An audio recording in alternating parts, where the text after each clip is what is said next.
Assalamualaikum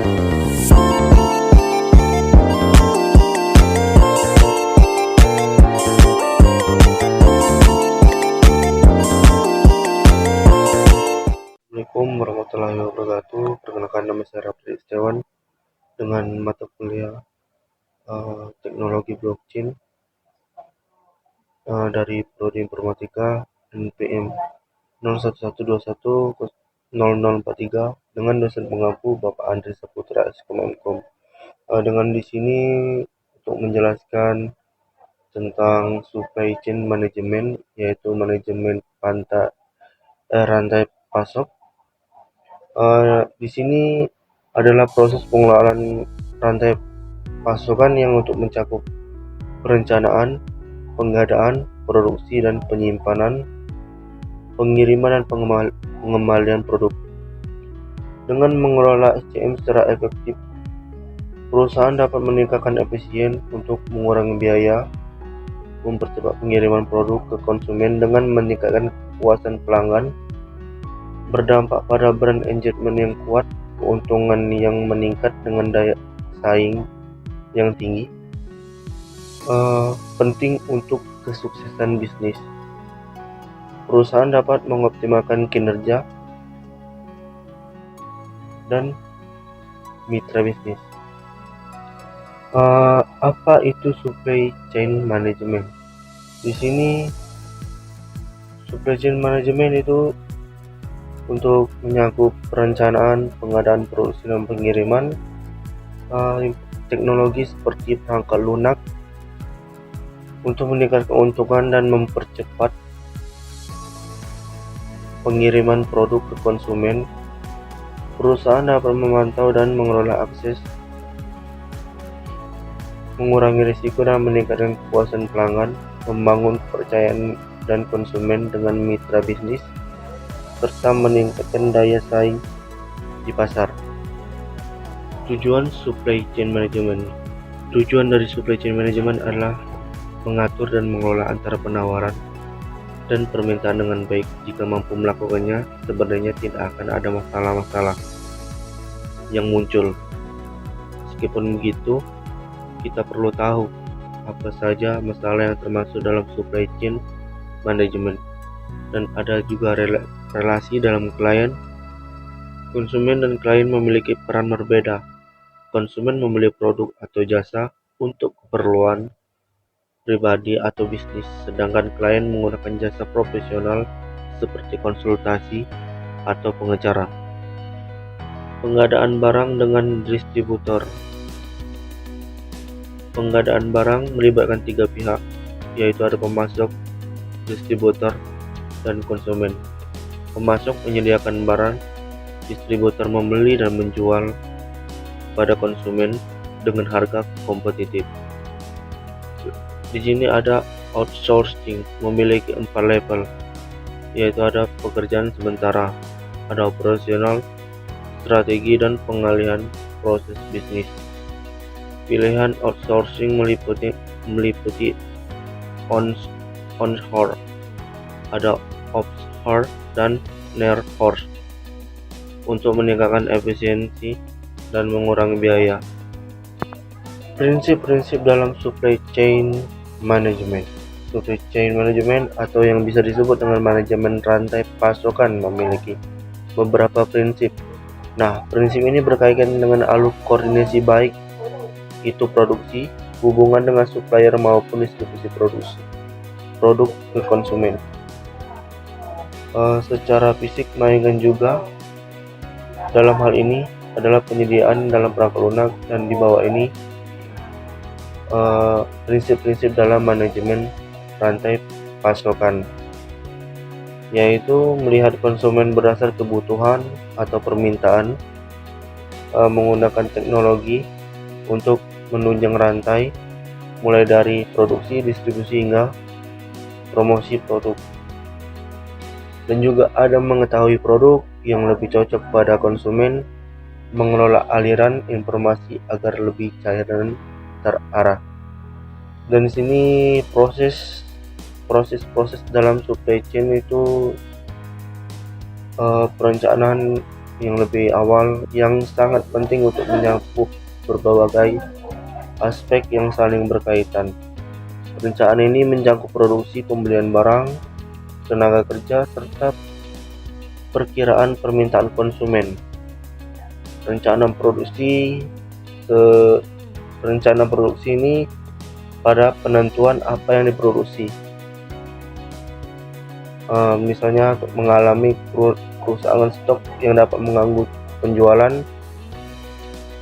maupun kelebihan stok dalam penyebab kerugian akibat penumpukan barang. Perencanaan pembelian barang memainkan peran penting dalam memastikan ketersediaan bahan baku atau barang yang mendukung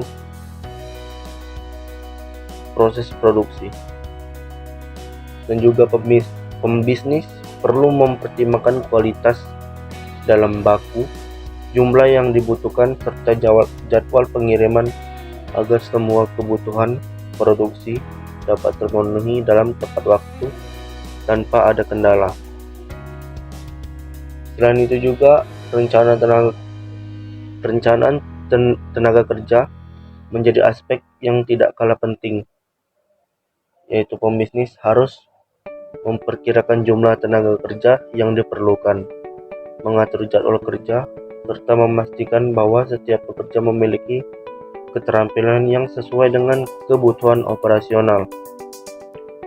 Di sisi lain, perkiraan permintaan konsumen menjadi inti dan perencanaan yang sukses.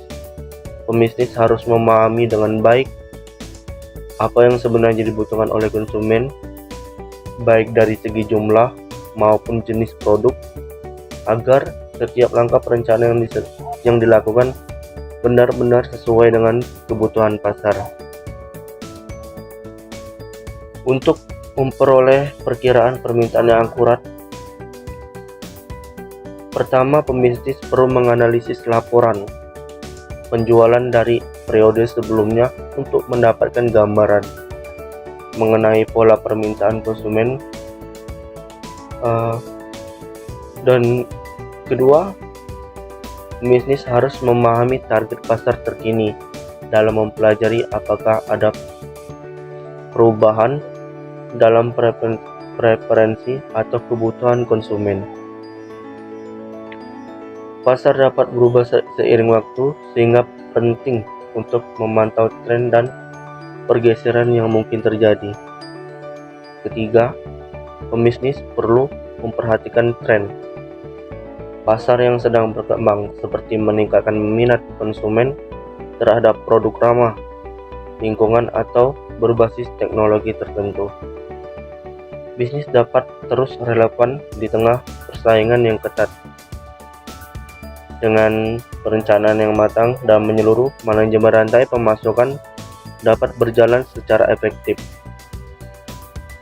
Langkah-langkah ini hanya membantu memastikan ketersediaan barang sesuai kebutuhan konsumen, tetapi juga memberikan peluang meningkatkan kepuasan konsumen dan memperbesar potensi keuntungan bagi bisnis secara keseluruhan. Di sini juga ada penggadaan. Penggadaan adalah langkah penting untuk menentukan jumlah jenis produk yang dibutuhkan. Proses ini memastikan barang atau bahan yang mendukung operasional tersedia tepat waktu, dengan kualitas dan jumlah yang sesuai. Tahapan penggadaan mencakup pengajuan, persetujuan, dan pemesanan ke supplier.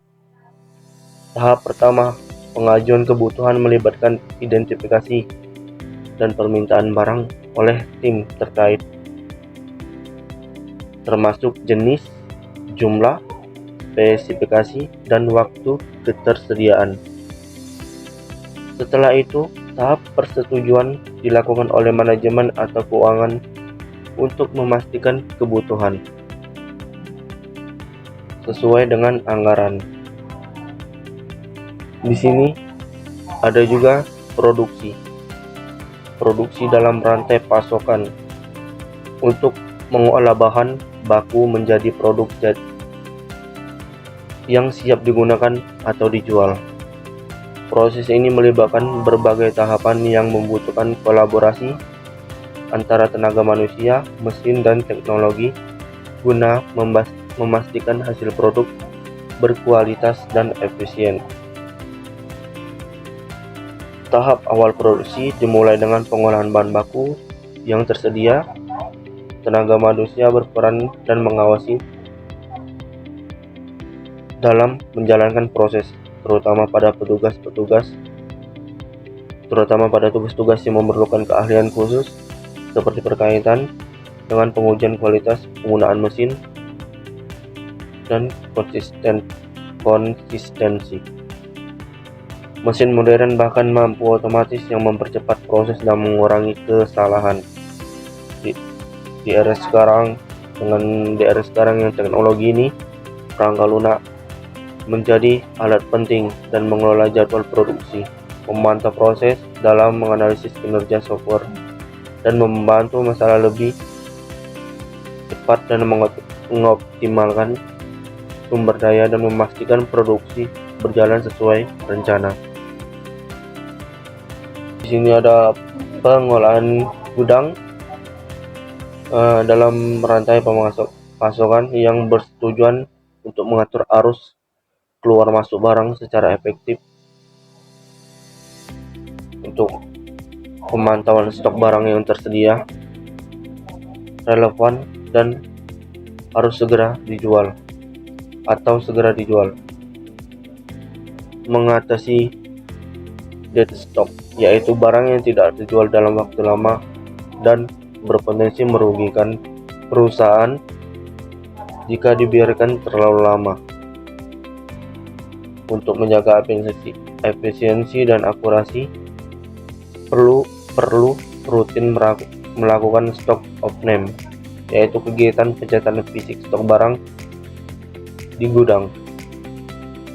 Langkah ini membantu perusahaan untuk mengambil keputusan strategi seperti memesan ulang barang yang hampir habis, memberikan diskon pada barang yang kurang laku, atau mengolah ruangan penyimpanan dengan lebih baik. Di sini ada juga untuk pengirim produknya dengan langkah penting dalam rantai pasokan gudang, termasuk melalui proses stock name. Pengiriman ada melakukan pengemasan produk. Pengemasan bukan hanya soal melindungi produk dan kerusakan. Selama pengiriman tetap juga menjadi bagian strategi pemasaran. Kemasan yang menarik dan berkualitas dapat meningkatkan brand engagement, menciptakan kesan positif dan memberikan pengalaman yang menyenangkan bagi konsumen. Pelanggan merasa bahwa produk yang mereka beli memiliki nilai lebih. Dan juga setelah produk dikemas dengan baik, langkah berikut untuk menjalani kerja sama dengan jasa pengiriman. Tidak hanya kecepatan pengiriman yang perlu diperhatikan, tetapi kemampuan mereka yang menjaga keamanan produk agar ke tangan konsumen dalam kondisi sempurna. Ada juga untuk pengembalian produk atau disebut dengan retur, di mana konsumen mengembalikan produk kepada penjual karena berbagai alasan seperti kerusakan barang, produk yang tidak lengkap, atau bahkan barang yang tidak sampai. Proses ini penting untuk memastikan kepuasan pelanggan terjaga meskipun terjadi masalah. Salah satu cara untuk mengantisipasi masalah retur adalah dengan menyiapkan sistem pengaduan atau layanan komplain yang mudah diakses. Dengan adanya sistem ini, pelanggan dengan cepat mudah melaporkan masalah yang mereka alami, mendapatkan solusi yang lebih cepat. Dengan pengelolaan pengembalian produk yang lebih baik, perusahaan tidak hanya memperbaiki hubungan dengan konsumen yang kecewa, tetapi juga mendapatkan wawasan yang penting untuk meningkatkan kualitas produk dan layanan. Misalnya, banyak pengembalian produk disebabkan oleh masalah tertentu, sebagai bahan evaluasi untuk mencegah terulangnya masalah yang sama. Dan sini adalah kesimpulan supply chain management. Di sini adalah pengelolaan rantai pasokan yang meliputi perencanaan pengadaan produksi, pengelolaan gudang, pengiriman, dan pengembalian produk. Tujuannya adalah mengatur penawaran dan permintaan secara efektif dan efisien, menggunakan teknologi informasi, mengoptimalkan proses, mengurangi biaya, dan meningkatkan kepuasan pelanggan. Dengan supply chain management yang baik, perusahaan dapat meningkatkan keuntungan, mempertahankan brand engagement, dan membangun relasi yang baik dengan konsumen dan supplier. Begitu saja untuk penjelasan supply chain management. Saya akhiri. Wassalamualaikum warahmatullahi wabarakatuh.